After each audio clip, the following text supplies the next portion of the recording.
Dear students, good morning. Today we are going to discuss chapter number 1, Introduction of Microeconomics, which is a part of class 11 economics syllabus. In this chapter we will study about what economics is, what is economy, and what are three central problems of the economy. इन सारी चीज़ों को पढ़ने से पहले हम सबसे पहले देखते हैं कि इकोनॉमिक्स क्या है। बच्चों, जिस तरीके से हम मालूम है कि इकोनॉमिक्स की बहुत सारी डेफिनेशंस हैं, इकोनॉमिक्स की कोई एक पर्टिकुलर डेफिनेशन नहीं है। Different economist have put forward different definitions of economics. For example Adam Smith से अगर हम शुरुआत करें, Adam Smith is known as father of economics. Adam Smith को फादर ऑफ इकोनॉमिक्स कहते हैं।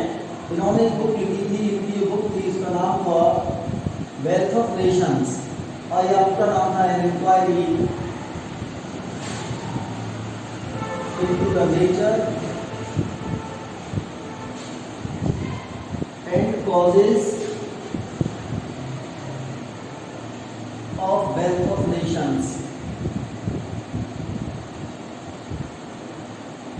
इस बुक को हम शॉर्ट में वेल्थ ऑफ नेशंस भी कहते हैं। तो ये इकोनॉमिक्स की पहली बुक मानी जाती है जहाँ से इकोनॉमिक्स की शुरुआत की। That is why Adam Smith is known as father of economics. Different economist have given different definitions of economics. The most popular definition is given by Lionel Robbins. Lionel Robbins की definition है Lionel Robbins. The definition given by Lionel Robbins is most popular, widely accepted definition. Lionel Robbins कहते हैं कि economics is a science which studies human behavior as a relationship between ends and scarce means which have alternative uses. So there are three important aspects of this definition. The first one is ends. Ends means human wants. आदमी की जो wants होती हैं they are unlimited in nature. हमारी जरूरतें unlimited होती हैं, तो जो एंड्स हैं, एंड्स मींस वांट्स, ये वांट्स जो होती हैं अनलिमिटेड होती हैं, विच आर अनलिमिटेड। और ये जो मीन्स हैं, मीन्स रिसोर्सेस, इन वांट्स को सेटिस्फाई करने वाले जो रिसोर्सेस होते हैं they are scarce. Scarce means limited होते हैं। It means we have limited resources and unlimited wants. Moreover, the resources are scarce in supply and they have alternative uses, various uses. यानी जो economic resources हैं, जो हमारे पास resources available होते हैं, इनकी दो फीचर्स होते हैं इनके। Number one, they are limited in supply, इनकी सप्लाई लिमिटेड होती है, स्केर्सिटी है इनकी। सेकेंडली, इनकी अल्टरनेटिव यूजेस हैं। और जो ह्यूमन वांट्स हैं ये अनलिमिटेड हैं। अब हमारे सामने समस्या आती है कि किस तरीके से हम लिमिटेड रिसोर्सेज से अनलिमिटेड वांट्स को पूरा करें। पॉसिबल नहीं है सारी वांट्स पूरी हो जाए, तो हमें क्या करना होगा कि जो हमारे लिमिटेड रिसोर्सेज हैं उनको हमें रैशनलाइज करना पड़ेगा। ये सोचेंगे कि भाई किस चीज़, कौन सी वांट्स को हम पहले पूरा करें और कौन सी वांट्स को हम बाद के लिए पोस्टपोन कर दें। एक तरीके का मैनेजमेंट करना पड़ेगा, एक तरीके का रेशनलाइजेशन करना पड़ेगा प्रॉब्लम एंड्स और रिसोर्सेज में। तो economics studies about the management of limited resources to satisfy unlimited human wants. हमारे जो लिमिटेड रिसोर्सेज हैं उनसे अनलिमिटेड वांट्स को कैसे हम सेटिस्फाई कर लें, इसकी स्टडी करने का जो सिस्टम है, पूरा स्टडी है, इसकी जो साइंस है, is called economics. There are two types of economics. अगर हम इकोनॉमिक्स की बात करें तो there are two types of economics.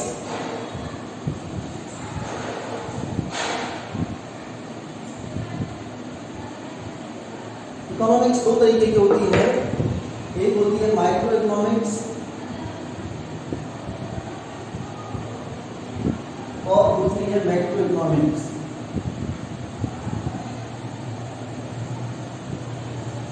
अगर हम इस वर्ड्स का मीनिंग देखें, एटिमोलॉजी देखें, इस वर्ड का स्ट्रक्चरल मीनिंग देखें, तो ही इनके डिफरेंस हमारी बिल्कुल क्लियर हो जाते हैं। जैसे वर्ड है माइक्रो, माइक्रो मीन्स स्मॉल और टाइनी और इंडिविजुअल।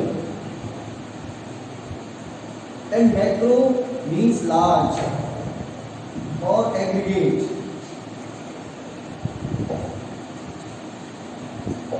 इसका मतलब हुआ कि the word micro means small or tiny. Therefore, microeconomics is that branch of economics in which we study about small economic variables. So it studies about small economic variables.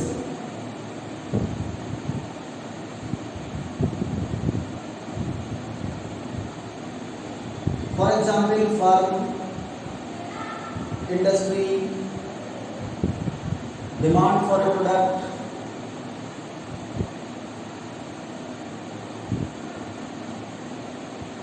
price of a product, etc.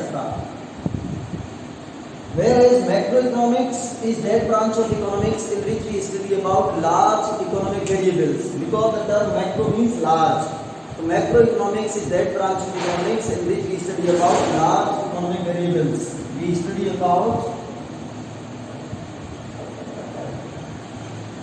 large economic variables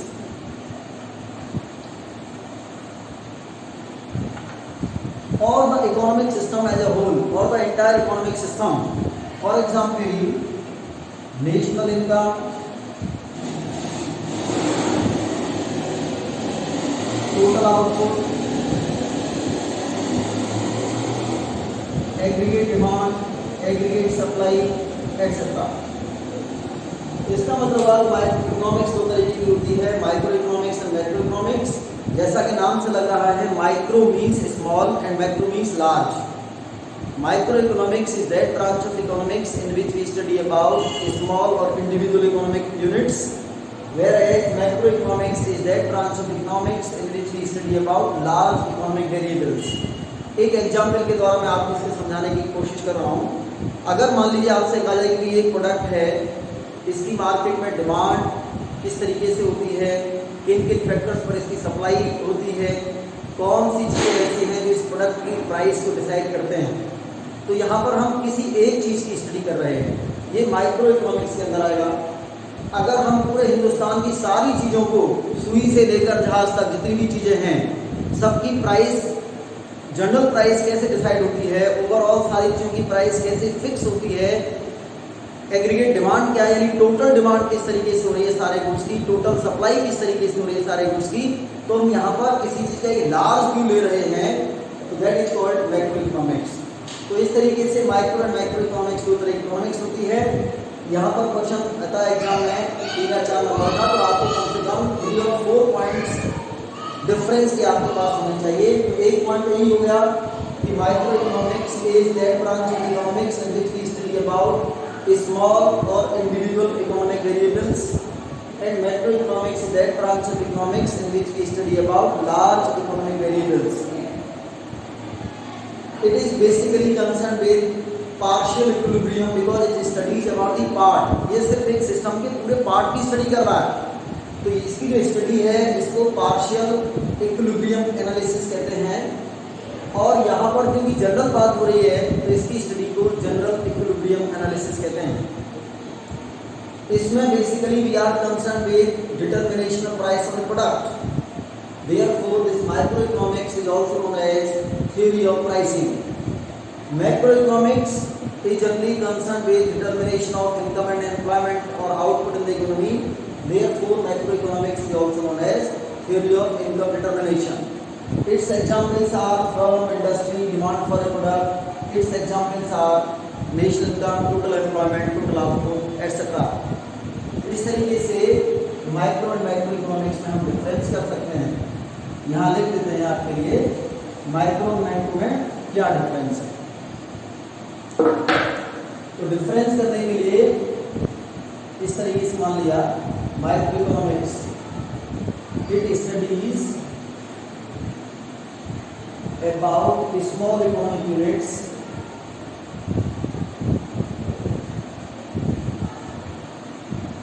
number 1.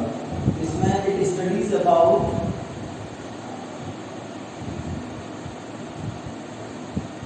Large economic variables.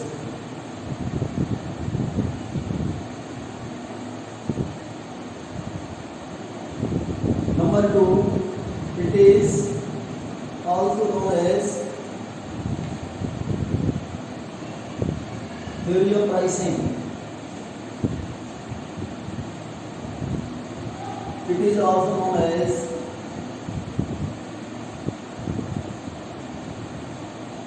theory of income and employment.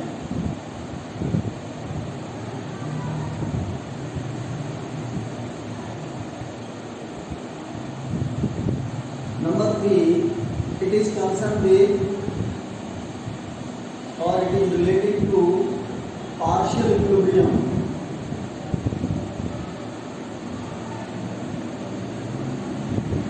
And it is related to general equilibrium. इसमें general equilibrium की बात करते हैं, इसके अंदर partial equilibrium की बात करते हैं. Its examples are firm and industry. Firm, industry, demand supply of a product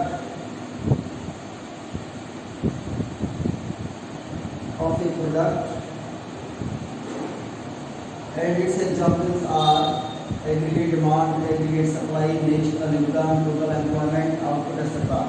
This is micro and macroeconomics. इसके बाद नेक्स्ट टॉपिक हम लेते हैं इकोनॉमी क्या है, बल्कि whether what is the nature of economics. Economics का नेचर क्या है, क्या इकोनॉमिक्स साइंस है या नहीं है. अब ये टॉपिक ले लेते हैं दूसरा, नेचर ऑफ इकोनॉमिक्स.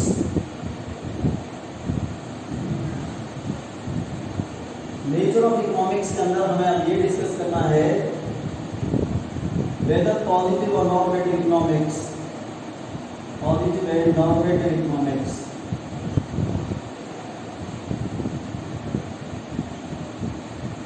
देखिए सबसे पहले तो डिस्कशन ये होता है कि भाई क्या इकोनॉमिक साइंस है या नहीं है. क्या इकोनॉमिक साइंस है? अगर हम इस क्वेश्चन का आंसर तलाश करें तो हम देखते हैं कि भाई economics is purely a science, क्योंकि economic science means systematic body of knowledge. किसी भी चीज़ की जो सिस्टमैटिक बॉडी ऑफ नॉलेज होती है उसे साइंस कहते हैं. तो इकोनॉमिक्स भी एक सिस्टमैटिक बॉडी ऑफ नॉलेज है and it satisfies all the requirements of science like problem, hypothesis, experimentation, observation, conclusion. ये 5 बेसिक स्टेप्स होते हैं साइंस के, साइंटिफिक इंक्वायरी के. ये 5 स्टेप्स इकोनॉमिक्स के अंदर यूज होते हैं, तो यानी इकोनॉमिक साइंस है. लेकिन साइंस भी 2 तरीके की होती है, एक पॉजिटिव साइंस, एक नॉर्मेटिव साइंस. पॉजिटिव साइंस वो होती है जिसमें हम पढ़ते हैं क्या होता है, और नॉर्मेटिव साइंस वो होती है जिसके अंदर हम पढ़ते हैं क्या होना चाहिए. एक एग्जाम्पल सोचिए, अगर आपसे पूछा जाए कि which statement is true, the sun rises in the east or the sun should rise in the east, तो आप कहेंगे भाई the sun rises in the east. हम ये नहीं कहते कि सूरज पूरब में निकलना चाहिए, हम ये कहते हैं सूरज पूरब में निकलता है. तो जब हम ये स्टडी करते हैं कि ऐसा होता है, वो पॉजिटिव साइंस है. और जिसमें हम पढ़ते हैं कि ऐसा होना चाहिए, जैसे फॉर एग्जाम्पल हमें सुबह जल्दी उठना चाहिए या उठते हैं, तो यहाँ पर हम कहते हैं भाई हमें सबको सुबह जल्दी उठना चाहिए, मेहनत से काम करना चाहिए. तो जहाँ चाहिए वाली बात होती है वो नॉर्मेटिव है, और जिसमें हम पढ़ते हैं ऐसा है, फैक्ट है, वो पॉजिटिव है. तो इकोनॉमिक्स दोनों है, साइंस है इकोनॉमिक्स, और economics is both a positive science as well as a normative science. तो हम ये भी कह सकते हैं कि इकोनॉमिक्स की 2 तरह की हो गई, positive economics and normative economics.